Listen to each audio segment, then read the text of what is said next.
Welcome into the Autzen Audibles podcast. I'm Matt Prehm, Erik Skopil on the show as always. And yes, I'm back. The group is back together again. Erik, nice to see you in a long time, man. Excited to get this going. It's a Monday mailbag. I've been diving in, ready to dive into this one. Looks like we've got some good questions and just back and forth again. It's good to be back in the motion of football. It's great to have you back. I know there's been a lot of people asking about you, and now I can stop having to answer all the questions because here is the answer. Matt Prehm, live in the flesh, back on the Autzen Audibles podcast. 4 questions here. We're going to jump right into it here. First one from @TimSteege12, and I will throw this up on the video for people. This is a good question here to start. Just kind of sets the I think coming out of the Iowa game is kind of says a lot what a lot of people have been thinking. At what point does the narrative that Oregon is not a physical team end? As a viewer, it's getting very annoying to constantly listen to the national media act so surprised when Oregon physically dominates another team. Autzen Audibles. Yeah, having rewatched some of this yesterday, I was a little bit surprised. And I know you caught this in the moment, Matt, of just like there was this sense that like Oregon was apparently going to be just overmatched by Iowa's physicality and could not have been further from the truth. I don't have an answer of when that will change. You'd think having played this many Big Ten games and lost only one game, and that game not being a game where I think they were just like pushed around or dominated physically by Indiana would have answered some of these questions. But I guess people still have this sense that this is like the Chip Kelly era of Oregon and not the Mario Cristobal to now Dan Lanning era, where Oregon is big, bad, and stronger than almost everybody they play in the trenches. I think this is just going to be, you chalk it up to the typical East Coast bias that has plagued all West Coast teams for a really long time. I mean, and is it going to go away? I think this is going to be a multi-year, maybe even like a decade-long process. We better not be talking about this in the 2030s, Matt. No, but I mean, I guess it's just like you have to continually play all these new Big Ten teams and beat them, and then you got to go to their house and you got to beat them again, and then maybe probably do it a third or second time to really hammer home of like, oh yeah, this wasn't a fluke. Oh yeah, this is truly what Oregon is, and that's just the stigma that you're rolling up in. I mean, you go to Penn State and that's a game that Penn State fans like just assumed,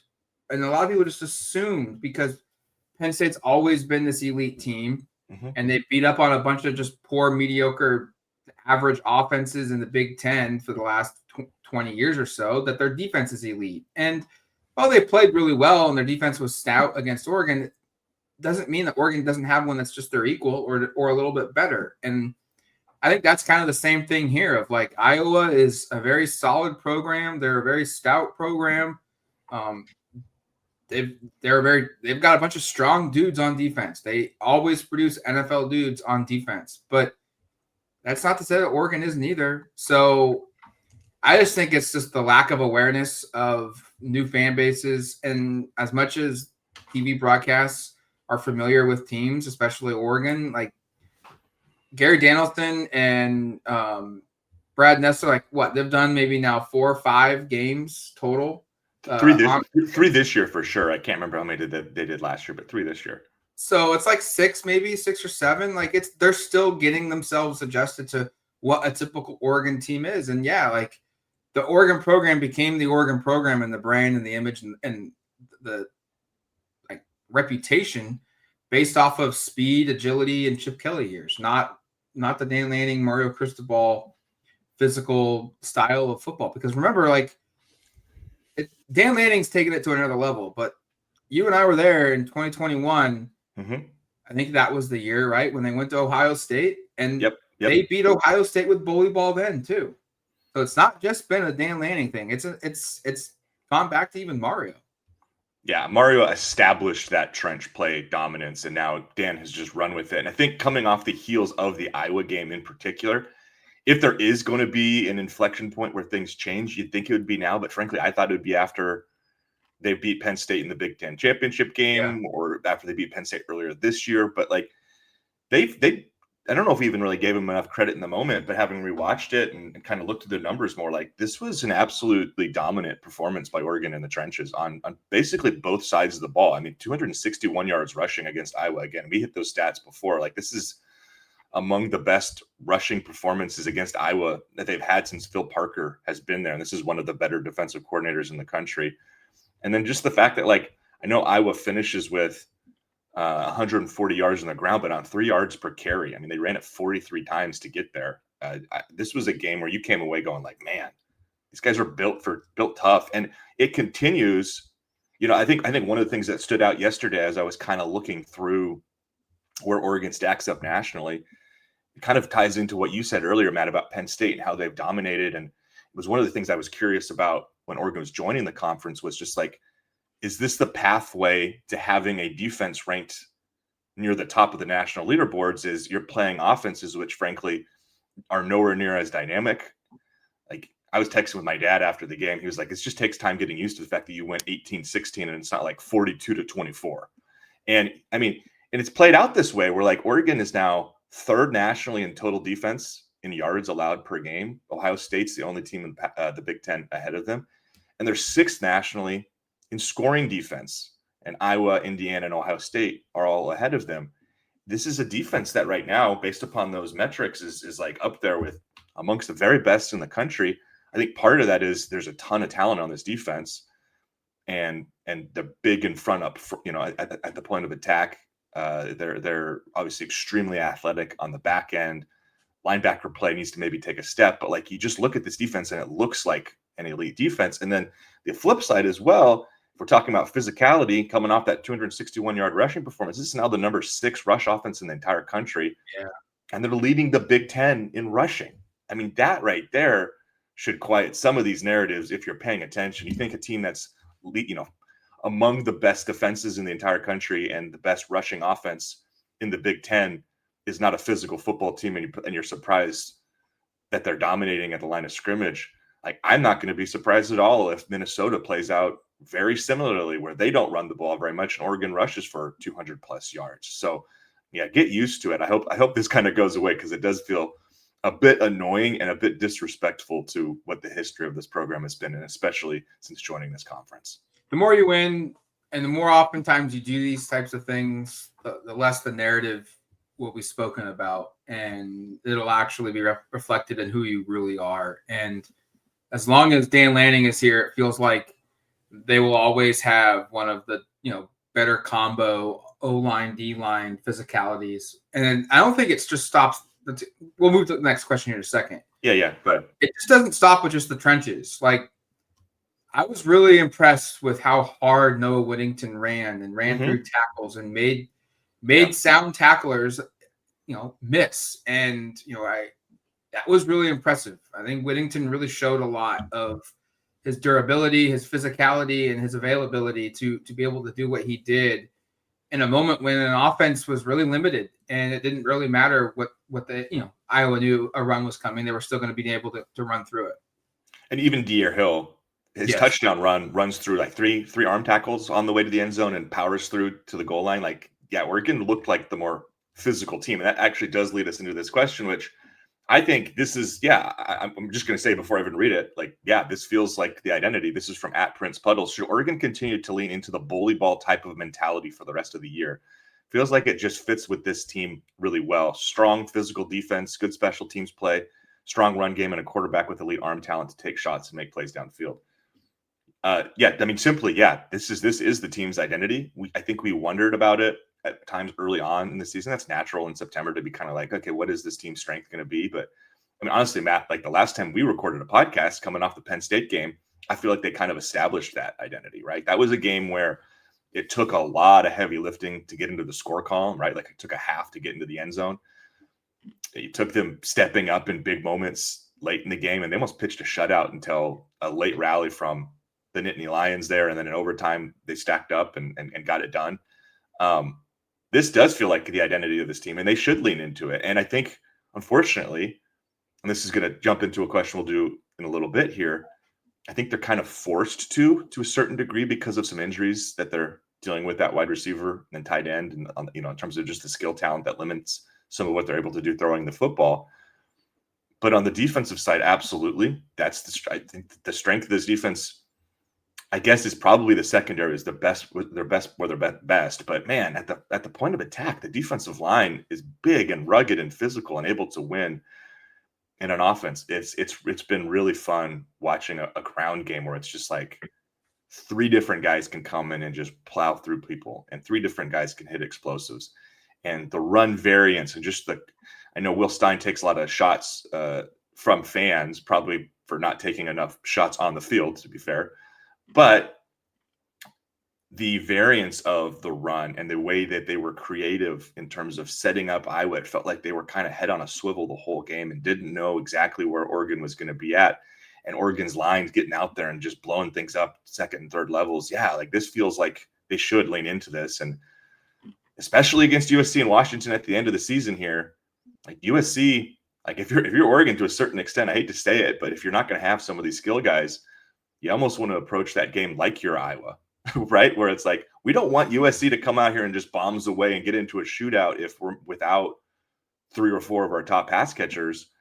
Let's lean into the fact that we're bigger and stronger at the line of scrimmage. We have the best rush offense in the Big Ten, and let's make this a game where it's in the 20s rather than in the 40s. As long as the injury situation with Oregon's guys on the perimeter and at tight end with Sadiq are still present, then yes, absolutely lean into bully ball, lean into just running the football 30, 40 times a game. I would argue even before the injuries, though, they were kind of tipped. The scales were maybe tipped slightly towards bully ball anyways. Yeah. But as the team is currently constructed with Evan Stewart still potentially unavailable, maybe that's a conversation we can have later this week if he comes back this week. Mm-hmm. The Torian Moore now situation, Gary Bryant going down with an injury at Iowa, Kenyon Sadiq not being available to play. Lean into your best players. Your best players now become Noah Whittington, De'Aaron Hill, Jordan Davidson, probably in that order and some capacity. And then Blake Benson becomes probably your 4th best guy, playmaker that you've got. Jamari Johnson's 5th. It's interesting what they're going to do at receiver. You can't just go away from it. You need to lean into it a little bit.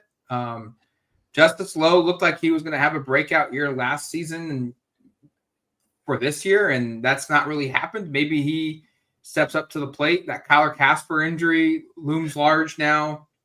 Dreon Dickey being dismissed from the program looms large now. It's going to be interesting to see how they kind of manufacture a passing attack, because you still need to have it. You still need to be able to throw the football down the field. But for right now, really, like Minnesota, I don't know if they're really going to be able to stop Oregon on the ground. USC, their defense is incredibly soft. Washington's has taken a big step back the last couple of weeks. I don't know if you necessarily need to have your receivers back at full strength to win your next 3 games. It certainly would help, no doubt about it. It would make life a lot easier. But I think they could get the job done, go 3-0 in the rest of November with their schedule with bully ball, and they probably should lean into it as much as they can. Here's some splits. I was just pulling this up. This is interesting to look at. For the first time in over a decade, and I actually don't know how far it goes back because I was just doing this on the fly here, and the data only goes back to 2016. But in the first time since 2016, at least, Oregon has rushed for more yards than they've thrown for. Currently at 2,157 yards rushing to 2,087 yards passing. This is a huge shift, by the way, for Will Stein. And maybe this is why it's taken a little, think about the Indiana game, Matt, where I think the frustration and the biggest criticism coming out of that was, why didn't they run the ball more in the second half? It was working in the second quarter when they got some momentum. They kind of went away from it. And then to Will's credit, they've learned and kind of just leaned in the run game. There's been some bad weather games that have kind of forced their hand a bit, but I think the natural inclination for Will is to want to throw the ball, because I don't know if people remember this. His first 2 years at Oregon in 2023, they threw for over almost twice as many yards passing, 4,857 passing, 2,583 yards rushing. 2024, last season, same kind of a deal, 3,913 yards passing, 2,211 yards rushing.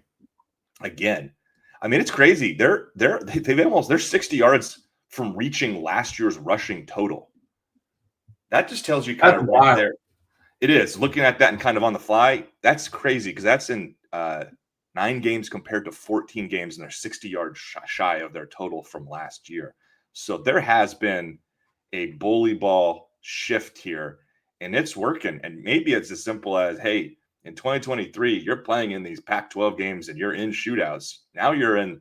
You had a year where you won a ton of games, but you had to kind of get your feet wet and get used to the conference. And now you're in the midst of year 2. You've learned some lessons, and it's just, hey, we're bigger and stronger than a lot of people gave us credit for. We're just going to lean on the ground game. That's Big Ten football.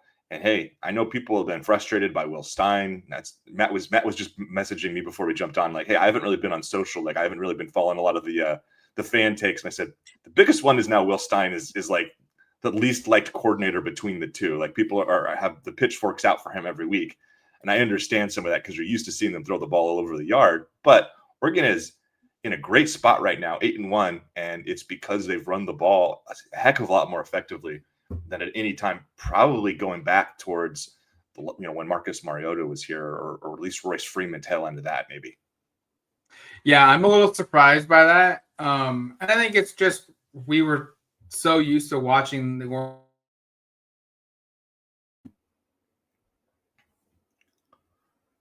I think that was kind of expectation probably going into the year with an Evan Stewart, a Decorian Moore, you add a Malik Benson, you bring back a Justice Lowe, you're returning Gary Bryant, you've got Kenyon Sadiq. Like August 1, before, you were looking at this, I guess, before Evan Stewart injury, maybe, like you were sitting here saying, hey, there's so many weapons on the outside. Yeah. And it's going to, you've got an established quarterback. Everyone was kind of on Dante Moore being an elite first round type draft pick. It kind of turned into this, just they're going to air it out all over the place. Look at what historically they've done, and now they've kind of gone a complete 180. And to me, that's good coaching. You build an offense around the talent that you have and who's available, and make it the best it can be, instead of trying to force feed skill sets into areas of or operations that don't necessarily fit their best strengths. And you're adapting your offense to what you have and making it the best it can be. And that's good coaching. And that's what Oregon feels like from afar this last month or so has been trying to morphing into, as the passing game has hit some weather conditions that have been pretty nasty in Indiana and Iowa. Some injuries now as well at the skill positions that have kind of forced your hand a little bit. And quite frankly, too, one thing that's kind of gotten lost in the shuffle is Alex Harkey being out at right tackle. Yeah. One of the hardest things to do when you lose one of your top offensive linemen is the continuity of pass protection. It's a lot easier to run block than it is to pass block. And they're setting up Janoris Wilson for success. Hey, we're going to pass the ball, but most of the time we're going to run it. And all you got to do is just get downhill and use your leverage. And that's a lot easier than asking a newcomer to pass protect at the quarterback position or at the offensive line position. Take a quick break here, Matt. Yeah, let's take a quick break. We'll come back, wrap up the last 2 questions for the mailbag. All right, 2 questions in, 2 more to go here on the mailbag.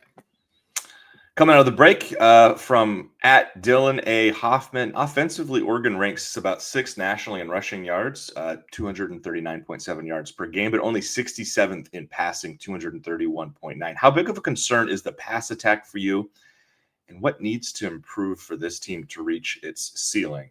I'm not sure the pass attack leading into this week was a particularly massive concern for me, but I did think Dante needed to play better, and that there was reasonable criticism for why Decorian and Kenyon Sadiq in particular weren't a little bit more incorporated, a little more involved in the offense, especially against Indiana, at times against Wisconsin, although I can explain that one pretty easily because I was at the game and I saw what the weather looked like. In that first quarter, though, it did feel like you should have had the opportunity to throw it around. Now, I will say it is a concern for me, and a pretty big one. Again, like we were just talking about, if Oregon is going to win its last 3 games, it is going to have to continue to just bully ball. I like that term that Prince Puddles used there. They're going to have to just pound the rock. I don't know when DeCorian Moore or Kenyon Sadiq will be back. I don't know when Gary Bryant Jr. will be back. I don't know about Evan Stewart. Dylan Gresham, as of last time I saw him, was still in a neck brace. Gosh, it'd be great if he was available. He looked great in the spring game. We have people kind of overlook. He was the big spring game standout guy. Hurts his neck, I think, the last week of fall camp. Haven't seen him play a game this year. He would be a difference maker to some level, I think. So with all these question marks, Matt, and like maybe we should talk this through. It's like I'm concerned just about like who are the fresh bodies almost. Like they've got 4 scholarship receivers. They travel the 5th and Darian Anderson, who's a walk-on, to Iowa. We saw a little D.R. Hill Jr. playing in the slot. We saw quite a bit of 2 tight end sets where we had tight ends running. Like Roger Saliapaga may just be used almost more like a receiver from here. I wonder if there's a defensive back who's a little bit further down the depth chart who gets a little bit of run or something. But like they're going to just need to all hands on deck for this pass attack. So yeah, there is a level of concern, and it's not, for me, it's almost less about what we'd seen the first 9 weeks or first 8 weeks, I should say, and more about what we saw happen in the bye week that has just kind of, and then I guess with Iowa, with Gary going down, that's kind of debilitated this pass attack a little bit. I mean, it's pretty startling when you go through and say, unless these guys come back, Oregon's top 5 pass catchers going into Minnesota will be Jamari Johnson, Jeremiah McClellan, Malik Benson, Justice Liu, and Cooper Perry. That's a completely different list of names than we would have thrown out here. Absolutely. During the offseason and even in September. I'm concerned long term. Like Oregon won't get very far in the college football playoff. That's a good point. Yeah, fair. If that's if the names you just listed, if that's your rotation at the receiver position, I think Jeremiah McClellan has an opportunity to maybe show us a lot, and then really kind of, if he is like the number 2 guy at the receiver position, I think he can continue to keep the bar where it's at. I think Malik Benson will certainly do that. But they can't play the whole game. They have to come off. They've got to get rest. That's unrealistic. I'm not really super concerned. I would, if I had to go 1 through 10, 1 being the lowest, 10 being the highest, I would probably have this like a 4, maybe a 5 for the next 3 games. Just because I think Oregon can win their next 3 games in the same style of play that they've done the last couple of weeks, where it's bully ball. The USC one, it might be a little bit higher, because if USC comes to play and their offense is electric and they get going and it turns into kind of a shootout, that's a hard type of style of play to win, when you can't really effectively throw the ball down the field and create big chunk plays and match score for score. But I don't think Oregon's going to have like extreme problems with Minnesota's offense, extreme problems with Washington's offense. I think actually it'll be doable against the USC offense. But what happens in mid-December, if these guys aren't back yet, you hope they are. If they're not, then the level turns into a whole nother one. But short term, like, I think they can pull out 3-0. It's not going to be easy. It's certainly, it's not going to be a cakewalk. You're not going to probably beat teams by 21 plus, each week. But I think they can get by with a Benson, McClellan as your top 2 guys, Justice Liu as your third, and then you rock with Jeremiah Johnson at tight end, and then Roger Saliapaga is your backup. I'd be curious to see how maybe they implement D.R. Hill into the pass game. Can he? I'd like to see more of that too. Like that needs to maybe become something to, like, on the to-do list for Will Stein the next couple of weeks, is kind of develop him as a weapon in the pass game, and almost to an extent get more of Noah Whittington in the slot. He used to do that a ton, I think, as a sophomore. Maybe it was last year, but put him a little bit more in the slot too. Those two guys feel like they could be weapons in the slot, and this is where, like, we've seen some crazy plays and formations and scheme designs by Will Stein in the past. This is where that stuff needs to happen. Like, you need to kind of scheme your way into some passing plays to get these guys moving and open and available for the team moving forward until the rest of the group gets back and healthy. Now, if like Kenyon Sadiq all of a sudden is available Friday against Minnesota, like my view of this changes a little bit. If Gary Bryant Jr. is healthy and can give you something, like, that changes it a little bit as well.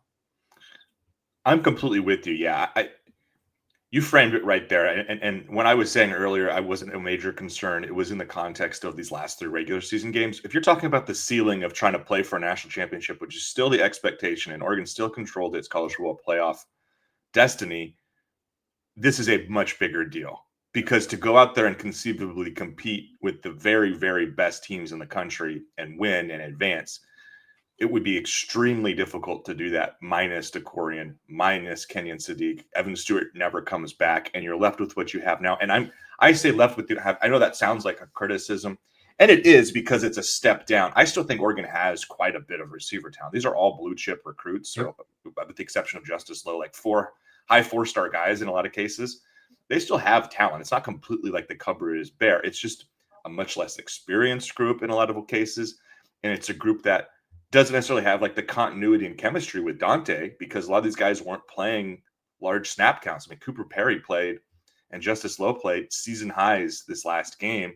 These were guys that were playing largely mop-up duty or at most 4 to 5 snaps with Dante a game. And now you're asking those guys to play 20 to 30 snaps. So yeah, you're right. If you reframe it as how big of is it a concern for postseason play, it's 8, 9 out of 10 for me. It's a huge deal to be without these kind of guys if you're trying to go out there in those games. If it's to try to go 3-0 over the stretch here, seeing how well this defense has played, seeing the fact that I look at these 3 defenses and don't go, I don't know if any of them are going to be stout enough to necessarily slow Oregon's ground game. I think 3-0 is quite achievable, even if it's, again, kind of a 150 to 200 yards per week through the air, Dante Moore kind of pass attack.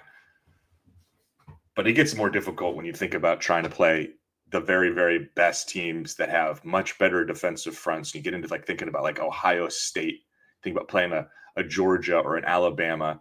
Indiana, again. Indiana held Oregon to 81 yards on the ground. Oregon, of course, hamstrung themselves a little bit by not running it very much. But those kind of matchups, my tenor changes quite a bit. And one last thought I had, and you kind of click something in my brain, and Oregon fans are going to hate me for saying just follow the Iowa offensive recipe for success, because doesn't that sound like Oregon should really learn from Iowa's offense? That sounds incredibly silly. But we just saw Oregon run for 261 yards in a game. And we also just watched what Iowa's pass offense did. And Iowa's pass offense was a little bit more successful than Oregon's. And it wasn't because they had better athletes. It was because they schemed it up. Like the 38-yard completion to the 3-yard line to set up their first touchdown was on a play that looks like a lot of stuff we see Will Stein do. All this motion in the backfield. You kind of have everybody's eyes looking all over the place. And then you have a player kind of leak out behind a linebacker downfield. And it was a play that was set up by scheme as opposed to, hey, we're just going to have our guy go out. It's going to be a straight drop back. There's no misdirection. We're just going to have our guys go out there and run really fast down the field. If you're Will Stein, I think it's going to be a combination of establish the run and then be selective and creative and throw some stuff, eye candy all over the defense to take those shots, just like they did against Rutgers. Think about those touchdown passes they had there where it was all sorts of funky, wild stuff. And Rutgers, again, not exactly a defensive powerhouse, was just completely lost. And it was bombs away, Dante hitting guys downfield. I think they can have success vertically, but it's going to have to be in that kind of fashion as opposed to just manufacturing it with, we're just going to run it man up and do our best to create separation. How much does our concern factor change if on Friday we see Evan Stewart line up split out wide? Massively. Now, I will also say, my response to that is, are we getting 100% Evan Stewart, like peak of his powers, what he did against Ohio State, or are we getting Evan Stewart who hasn't played in a competitive football game since not even January, because he didn't play in the Rose Bowl since the Big Ten championship game, which is almost a full year. I would argue it's the latter. Right. But I think just the reputation of Evan Stewart and the fear factor that he will present for an opposing defensive coordinator, and that guy's out there. We can't let him go unnoticed. He will just naturally attract eyeballs and attention his way, opening up other things. Even if he's a 70% production of what he did the year before, I still think that drastically changes the perspective of this offense, because now you add Stewart and Benson on the outside. You have two guys that can go vertical in a heartbeat and tear up the roof of the defense. And that opens things up for a J-Mac. That opens things up for a Justice Lowe or a Cooper Perry or a Jamari Johnson to go across the middle. And it gives you just more options in the pass game. I think if Evan Stewart comes back, even if he's not Evan Stewart like he was against Ohio State, and he's just consistently 85% of what Evan Stewart was over the course of last season, I think that takes Oregon's offense back to another level where you've got the true threat to go over the top or be a bully ball. Yeah, no, that's a great point. And it would be, the timing couldn't be any better if he's actually available. We don't know. This is around-ish the time period that it would make sense. I think it might be a little bit earlier than my expectations had been and kind of what I'd heard most recently. At the same time, we've seen him do some TikTok videos where he's been dancing. I don't know if that dances a lot. I don't know if that means he can go run routes and feel confident in that knee or not, and what that means exactly. But boy, just imagine if on Friday, like let's say DeCorian, Kenyon, and Gary are all out, and Evan Stewart gets the start, and his first catch, the crowd's going to go freaking wild. Oh, yeah. I obviously have not been super dialed into behind the scenes reporting and whatnot of Evan Stewart. Just my, I guess, read on the situation, I would bring him back for USC. It's a short week. Yeah. If he's available. Like, this is a short week against Minnesota. You probably don't need him to beat Minnesota. Don't risk maybe an aggravated injury or whatnot in that type of a game. Or on the flip side, maybe we do see him, but it's in a very limited basis. Like, hey, we're going to give you 15 snaps. And it's more so to just kick the rust off, get yourself acclimated to the physicality of a live game. And then the USC game, we're going to build you really heavily into the game plan and use you a bunch in that one. That's kind of how I would envision this plays out if he becomes available this week. And we'll see on Monday night. Dan will speak with media. He'll be asked about receivers in general, and we will see what he has to say in terms of how close this group is to getting back some of its very, very most important offensive players. All right. Going to wrap it up here, Matt, with this one from @Nash_Duccaneer. Excuse me. Here we go. All right. Do you foresee the running back rotation from the Iowa game continuing with Noah, Jordan, and Dier, or could you see guys like Jaden Lamar, if healthy, Jay Harris, and other backs also see playing time in the final 3 games of the regular season? #Autzen Audibles. I think if these games are competitive, those are the 3 guys, and I don't think it's that complicated. These guys have been incredibly impactful basically since the Indiana game when it became this crew. That was the last time Jaden Lamar was healthy. I guess if Jaden is healthy, but I was about as big of a Jaden Lamar supporter. I value the way he plays the game. He's a good run blocker. He's tough to bring down at times.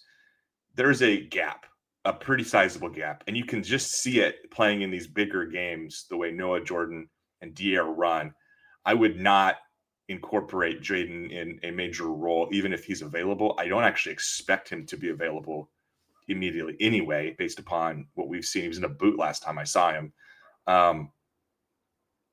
But these guys are running that. And here's a question that's no, not the question, because I think you agree with the sentiment that, yeah, just stick with these three. We've both been covering Oregon football for more than a decade, watching Oregon football for more than that, quite a bit.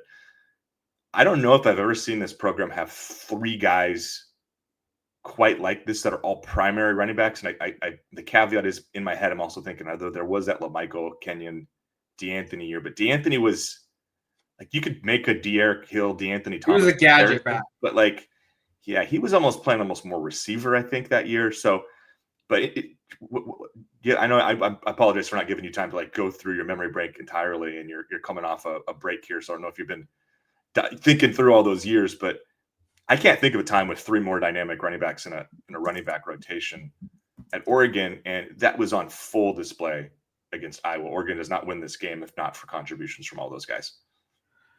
I would go back to the year that they had LaMichael and Kenyon and DeAnthony. That would be one of the potential years. Was it 2023? They may have had a year then too where. Well, yeah, they had Bucky, Jordan, and Noah. Yeah, they had Bucky, Jordan, and Noah that year. What about 2013? But Jordan in 2023, Jordan James wasn't really like. I don't know. I feel more confident Jordan Davidson this year. If he was the starter and you gave him 25 carries, he'd run for 130 a game. I don't know if Jordan James would do that as a true freshman in 2023. Well, no, James was the true freshman in 2022. 23 was the year Noah got hurt early. So that actually yes. And actually, because of the injury to Noah, they didn't really have that group very far into the season. And then you're right. And then in 2022, Jordan was just a shell of what he ended up becoming in terms of his involvement. In 2013, though, they had Byron Marshall, who ran for 1,000, Thomas Tyner, who went for 711 yards. And then they also had DeAnthony Thomas. And he was close to 100 carries that year. He had 96. But DeAnthony's like, it's weird because he could be, you're right, like he was more of a receiver. Like in today's offenses, he wouldn't play running back. He almost at all. Really, they could use him right now. Oh, absolutely. But he would play receiver. There'd be a ton of fly sweeps and screens and other stuff. No, I totally agree with that. Yeah, for sure. Like he would get carries, but it would be just like essentially pass plays, whatever. But yeah, like this year, you look at Erik Hill, you look at Jordan Davidson, and you look at Noah Whittington, and it's as good of a staple of backs, really, that any other year from number 1 to number 3 that Oregon has had of true running back talent. Now, obviously, like that year when they had LaMichael, Kenyon, and DeAnthony, those guys are, in my head at least, still all better than what Oregon has at running back right now. I agree. But 1 through 3, the guy being able to be the lead back if you want, get 20 carries, be capable of doing it. Absolutely. Like DeAnthony Thomas, I had zero confidence in being a 20 carry guy every game. And so, yeah, like if Jaden Lamar comes back, to get back to the original question, like I don't think it really matters. This should be your rotation. I would almost argue that the freshmen should probably get even more carries than what they're getting. But at the same time, I don't want to take away Noah Whittington's opportunities either, because he's still, I mean, he's averaging over 8 yards a carry. And like you don't want to say no to that. And I think what's really impressive is between the three of them, their carries are only like 20 combined collectively, 23 carries collectively, 22 carries. And what's maybe interesting is Jordan Davidson's carries have kind of gone up the last 3 or 4 weeks per game, where Erik Hill's before Iowa was going the opposite direction. At Candy, he had just 3 touches. Rutgers, he had 5, which is which is his second most of the year before Iowa. And then in Wisconsin, he only had 2 touches. Now he had 7 for 45, and he had the 1 touchdown, and that's obviously a lot. But you look at since the Penn State game, Davidson's gone for 8 carries, 4 carries, 16 carries, and 8 carries. He's starting to trend up, and he's almost taking opportunities away from De'Aaron Hill because he's good. And what's really funny to me is Jordan Davidson wasn't even the best running back on his high school team as a senior. We all knew he was good, but he came into the program with some he needs to lose weight. Is he going to be as shifty as he possibly could be? And you could make a strong case he's the best back on the team. Yeah, the Jordan Davison, because he was a 5-star top 20 recruit when he was like freshman or sophomore in high school. Like, he was a big time recruit, I think, from the same area originally as Joe Mixon. I think I remember Greg Biggins, who's no longer with 24/7, which is a bummer. I hate for that aside to come up. I remember him coming on the podcast talking about Jordan and about like how this was a guy who was supposed to be one of the very best players to come out of the state of California at running back. And then he kind of gained weight, didn't really produce quite as much as people expected. There was kind of a souring on him a bit as a prospect. And I guess you could look back at that and go, man, that might have been just a little bit silly. Again, I don't want to criticize our recruiting team for getting one wrong, because this is a really hard job. But I mean, we're 9 games into this kid's freshman year at Oregon. And I said it on a podcast a couple weeks ago, it feels like we might be watching like one of those guys get his career started, like a guy who ends up being listed with the Jonathan Stewarts, the LeGarrette Blunts, the LaMichaels, the Kenyons, the Royce Freemans, all these running backs who we talk about so fondly. It feels like that's kind of where this could be headed. And then I guess the one final thing I'll say within the context of this question is on Friday night, when all the crazy injury stuff was blowing up, Jordan was a name that was mentioned as somebody who might not play or be available much against Iowa. Obviously, he ends up playing quite a bit. I think he had like 30 snaps in this game, 8 rushes, like you said, ran for over 50 yards, was very productive when he did touch the ball. If he's still dealing with something lingering, and you're playing like a Minnesota this week, and I don't want to dismiss Minnesota, but it is like a 24.5 point line. If hypothetically Jaden Lamar is available again, I don't expect that to be the case. But if somebody that you're comfortable playing a lot, because it's pretty clear they don't feel that way about Dejon Riggs, about Jay Harris. Mekhi Hughes is kind of chosen and taken himself out of this conversation.